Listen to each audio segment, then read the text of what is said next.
नमस्कार, हमारे साथ हैं अवैस अंबर साहब, चूँकि प्रशांत किशोर जी के साथ काम कर रहे हैं और कल एक बहुत बड़ी सभा होने वाली है और वहाँ पे हज़ारों हज़ार की संख्या में लोग आएंगे। बिहार को बदलने की बात कही जा रही है। लेकिन अंबर साहब बताइए कि हम कई लोगों से सुनते हैं, हमारे पोस्ट में भी आया है कि ये बीजेपी के एजेंट हैं। देखिए, सबसे सोच समझ की बात है कि 2+2 5 नहीं हो सकता। सिर्फ इतना सा नौजवानों को समझना है, अपनी बड़े बुजुर्गों को, अपने घर की जो पर्दानशी बहनें हैं उनको समझाने के लिए कि उनको कोई गुमराह नहीं होना है। सिर्फ इतनी सी बात देखनी है कि 243 विधानसभा से जब ये पार्टी इलेक्शन लड़ेगी तो 243 में कोई ऐसा कैंडिडेट भी होगा जो बीजेपी का होगा, हम उसके खिलाफ भी अपना कैंडिडेट उतारेंगे। कोई जेडीयू का होगा, हम उसके खिलाफ भी उतारेंगे। कोई आरजेडी का होगा, हम उसके खिलाफ भी उतारेंगे। और हो सकता है कोई एमआईएम का हो तो हम उसके खिलाफ भी उतारेंगे।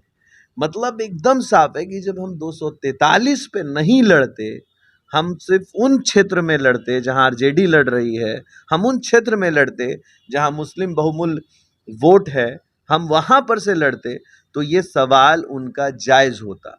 लेकिन जब हम 243 में टकराने जा रहे हैं तो ये सवाल बिल्कुल बेकार हो गया, बिल्कुल गलत। लेकिन एक सवाल ये भी उठता है कि कहीं प्रशांत किशोर बीजेपी के लिए इसलिए काम कर रहे हैं क्योंकि बीजेपी मुसलमानों को समर्थन नहीं करती है या फिर मुसलमान बीजेपी को समर्थन नहीं करती है, तो डायरेक्ट बीजेपी नहीं आकर प्रशांत किशोर को मोहरा बना है कि आप आइए और आरजेडी का वोट काटिए, जदयू का वोट काटिए, बाद में हम आपको सीएम बना देंगे। ठीक, एक बात समझ लीजिए, मैं आपको वादा कर रहा हूँ।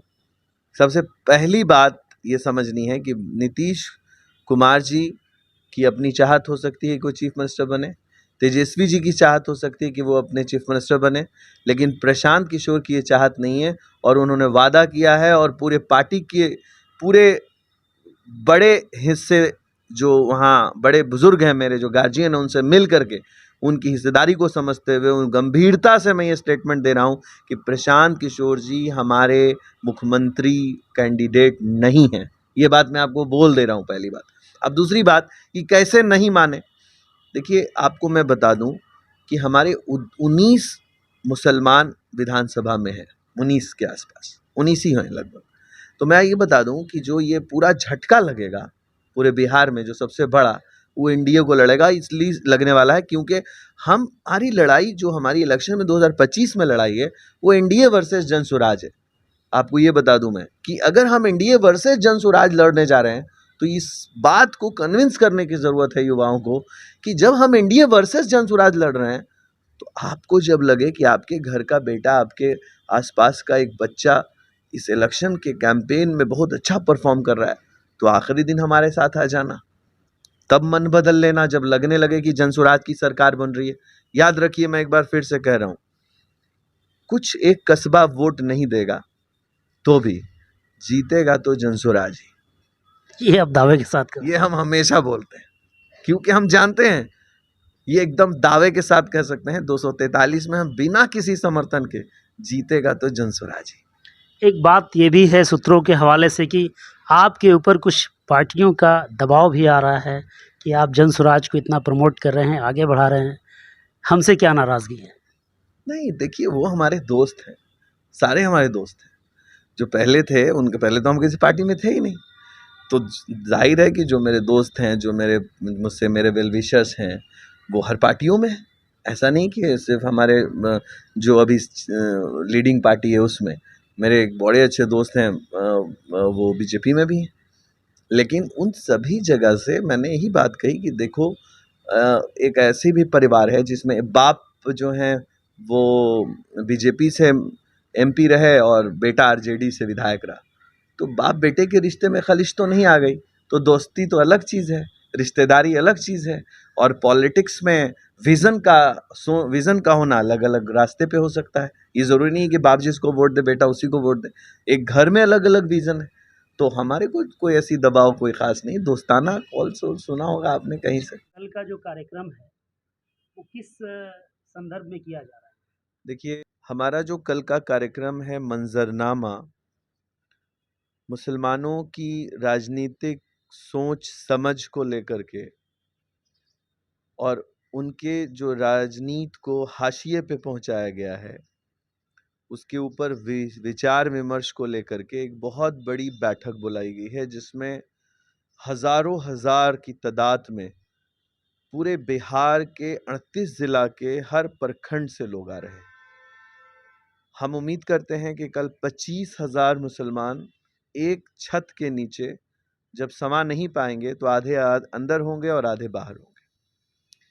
एक बड़ी इंपॉर्टेंट न्यूज़ शायद आपको इसलिए दे पा रहा हूं क्योंकि आप 4 बजे आए हैं। अभी मैंने जिन शख्सियत को रिसीव किया है एयरपोर्ट से, और जहां से वो लोग आ रहे हैं और जिस तरह की शख्सियत से मैं मिला हूं, आपको मैं कल मंच से आप देखेंगे मुंबई से, हरियाणा से, चंडीगढ़ से, जम्मू कश्मीर से, और एक शख्स जो हैं वो हैदराबाद से आए। और ये सभी वो शख्सियत है जो जब सुनी कि बिहार बदल रहा है तो बिहार को के बदलाव में वो इतिहास को अपनी आंखों से देखना चाहती है, बनते हुए आने वाले इतिहास को।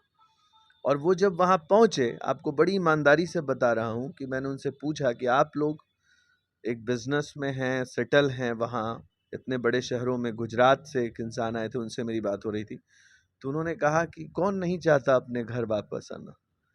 मतलब गुजरात की धरती से वो शख्स सिर्फ इस प्रोग्राम को सुनने समझने आ रहे हैं, ये बहुत बड़ी बात है। प्रशांत जी को सुनने के लिए, प्रशांत जी के विजन को सुनने के लिए, प्रशांत जी के कमिटमेंट को लेने के लिए, कमिटमेंट को सुनने के लिए, सवाल करने के लिए, जवाब करने के लिए। नौजवानों, बिहार के यूथ, मेरे बुजुर्गों और पर्दानशी बहनें, आप अपने घरों से निकलिए। वक्त आ चुका है कि जिसने आपके बच्चों के हक को छीना है, बिहार में बदलाव के लिए एक इतने बड़े अभियान, इतने बड़े मुहिम में हमारे साथ शामिल होइए। आप भी आइए, और जहाँ भी हैं उसमें दुआ में हम लोगों के इस मुहिम में कोई हिडल्स नहीं आए, कोई हादसे से कोई बच्चा, कोई आने जाने में कोई नुकसान ना हो। इसके लिए आप सब घर बैठे मेरी पर्दानशी बहनें दुआएं कीजिए, मैं ही आपसे कहना चाहता हूँ।